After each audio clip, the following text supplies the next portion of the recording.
कर्मा शुक्ला कृष्णम योगिन स्त्री विध मित्रेशाम। अर्थात योगी के कर्म न पुण्य रूप होते हैं न पाप रूप, क्योंकि वह कर्तव्य रूप कर्मों को ईश्वर समर्पण करके फलों का त्याग कर निष्काम भाव से करता है। पाप कर्म तो वह कभी करता ही नहीं, क्योंकि वे उसके लिए सर्वदा त्याज्य है। दूसरे साधारण मनुष्यों का कर्म पाप, पुण्य और पुण्य पाप मिश्रित 3 प्रकार का होता है। उपासना में जब चित्त की वृत्तियों को एक लक्ष्य विशेष पर ठहराने का यत्न किया जाता है, तब मन अन्य विषयों में राग होने के कारण उनकी ओर दौड़ता है। विषयों में राग सकाम कर्मों से होता है, इसलिए विषयों से वैराग्य प्राप्त करने के लिए कर्मों में निष्कामता होना आवश्यक है। अर्थात पाप रूप अधर्म कर्म तो त्याज्य होते ही हैं। पुण्य रूप धर्म अर्थात कर्तव्य कर्मों को भी उनके फलों की इच्छा को छोड़कर निष्काम भाव से करना चाहिए। इसलिए उपासना योग बिना कर्म योग की सहायता के सिद्ध नहीं हो सकता, किंतु ये निष्कामता के भाव भी ध्यान द्वारा ही परिपक्व हो सकते हैं। अर्थात कर्म योग की सिद्धि भी उपासना योग की सहायता से ही हो सकती है। इसलिए जिस प्रकार संसार की कोई भी वस्तु सत्व, रजस और तमस के सम्मिश्रण के बिना अपना अस्तित्व नहीं रख सकती, केवल इतना भेद होता है कि कहीं सत्व की प्रधानता होती है, कहीं रज की और कहीं तम की। इसी प्रकार इन तीनों योगों में भी तम रूप उपासना योग चित्त को एक लक्ष्य पर ठहराने वाला, रज रूप निष्काम कर्म योग और सत्व रूप ज्ञान योग, ये तीनों किसी न किसी अंश में बने ही रहते हैं। यह अवश्य होता है कि कहीं उपासना की प्रधानता होती है, कहीं कर्म की और कहीं ज्ञान की। तीनों योगों के 2 मुख्य भेद सांख्य और योग।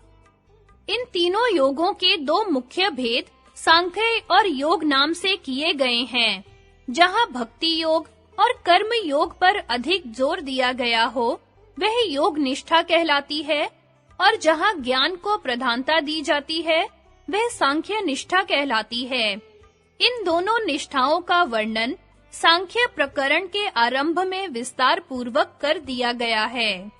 रूपक द्वारा योग का स्वरूप। योग का दार्शनिक महत्व बतलाकर अब एक रोचक रूपक द्वारा उसके अष्टांग स्वरूप को दिखलाने का यत्न किया जाता है। चित्त और पुरुष का जो अनादि स्व-स्वामी भाव संबंध चला आ रहा है, उसके अनुसार स्वरूप चित्त को अश्व और स्वामी रूप पुरुष को सवार समझना चाहिए। इस अश्व का मुख्य प्रयोजन अपने स्वामी को भोग रूप मार्ग को पूरा कराकर अपवर्ग रूप लक्ष्य तक पहुंचा देना है। यह मार्ग एक पक्की सड़क वाला 4 भागों में विभक्त है। पहला स्थूलभूत, दूसरा सूक्ष्म भूतों से तन्मात्राओं तक, तीसरा अहंकार और चौथा अस्मिता। अंतिम किनारे पर भेद ज्ञान रूपी एक अश्वशाला है। यहाँ इस घोड़े को छोड़ देना पड़ता है और अंतिम लक्ष्य अपवर्ग परमात्मा स्वरूप एक विशाल सुंदर राजभवन है, जहाँ इस सवार को पहुंचा देना घोड़े का मुख्य उद्देश्य है।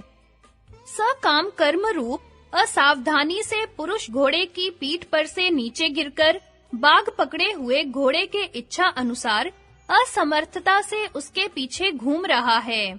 इस अश्व की असंख्य चालें हैं जो वृत्तियां कहलाती हैं।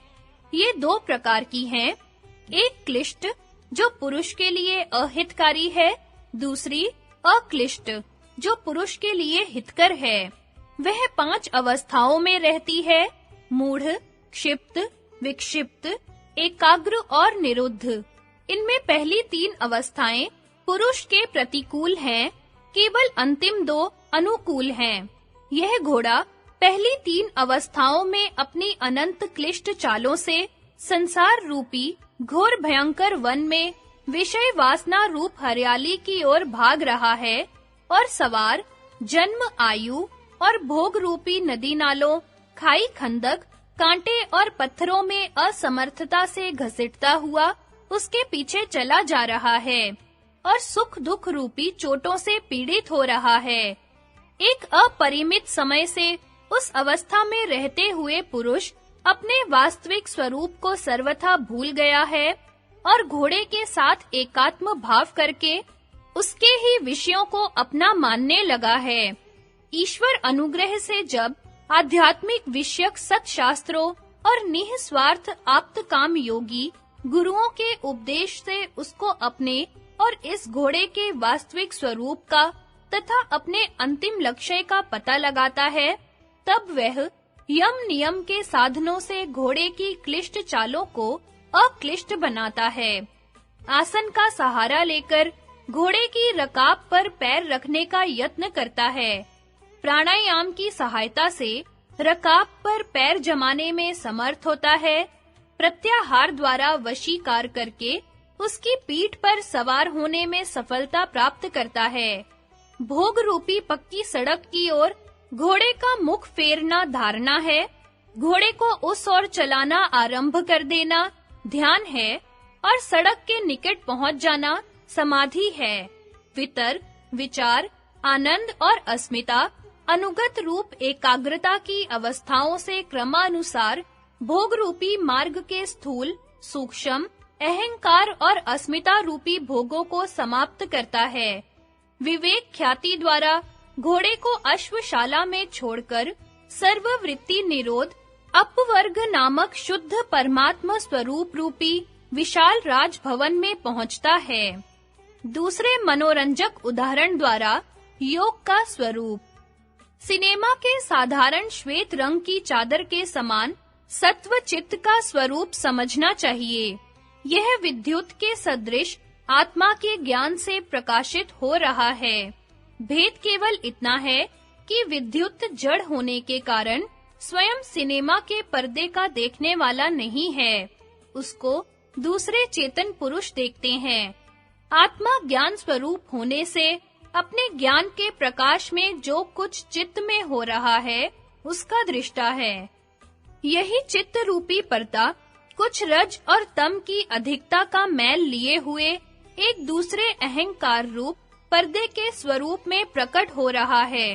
यह अहंकार रूपी पर्दा रज और तम की अधिकता का मैल लिए हुए तन्मात्राओं से लेकर सूक्ष्म भूतों रूपी पर्दे के स्वरूप में प्रकट हो रहा है। सूक्ष्म भूतों रूपी पर्दा कुछ रज और तम की अधिकता को लिए हुए 5 स्थूल भूतों रूपी पर्दे के स्वरूप में प्रकट हो रहा है। इस पर्दे पर विषय वासनाओं से युक्त अनंत वृत्तियां सिनेमा के चित्रों के सदृश घूम रही हैं। चित्त रूपी पर्दे में आत्मा के ज्ञान का प्रकाश पड़ रहा है, इसलिए अपने ज्ञान के प्रकाश में जो रूप यह पर्दा धारण करता है, उसका स्वयं ही आत्मा को ज्ञान रहता है और अपने ज्ञान स्वरूप में सर्वथा अवस्थित रहते हुए भी चित्त रूपी पर्दे का दृष्टा होने के कारण जैसा आकार यह पर्दा धारण करता है, वैसा ही वह प्रतीत होता है। अष्टांग योग। बहिरंग साधन यम, नियम, आसन, प्राणायाम और प्रत्याहार की सहायता से अंतरंग साधन धारणा, ध्यान और समाधि द्वारा चित्त की वृत्ति रूपी चित्रों का वास्तविक स्वरूप साक्षात्कार होता है। वितर्कानुगत समाधि द्वारा चित्रों का स्थूल स्वरूप तथा 5 स्थूल भूतों वाली चित्त की अवस्था का वास्तविक ज्ञान प्राप्त होता है। विचारानुगत समाधि द्वारा वृत्ति रूप चित्रों के सूक्ष्म स्वरूप तथा चित्त रूपी पर्दे की सूक्ष्म भूतों से तन मात्रा तक की अवस्था का ज्ञान प्राप्त होता है। इससे ऊपर आनंदानुगत समाधि द्वारा चित्त की अहंकार रूप अवस्था का साक्षात्कार होता है। अस्मितानुगत समाधि द्वारा अस्मिता के स्वरूप का ज्ञान प्राप्त होता है। विवेक ख्याति द्वारा आत्मा रूपी विद्युत और चित्त रूपी पर्दे में भेद ज्ञान प्राप्त होता है, पर वैराग्य द्वारा इससे भी परे होकर आत्मा रूपी विद्युत की अपने वास्तविक परमात्मा स्वरूप में अवस्थिति होती है। योग के आदि आचार्य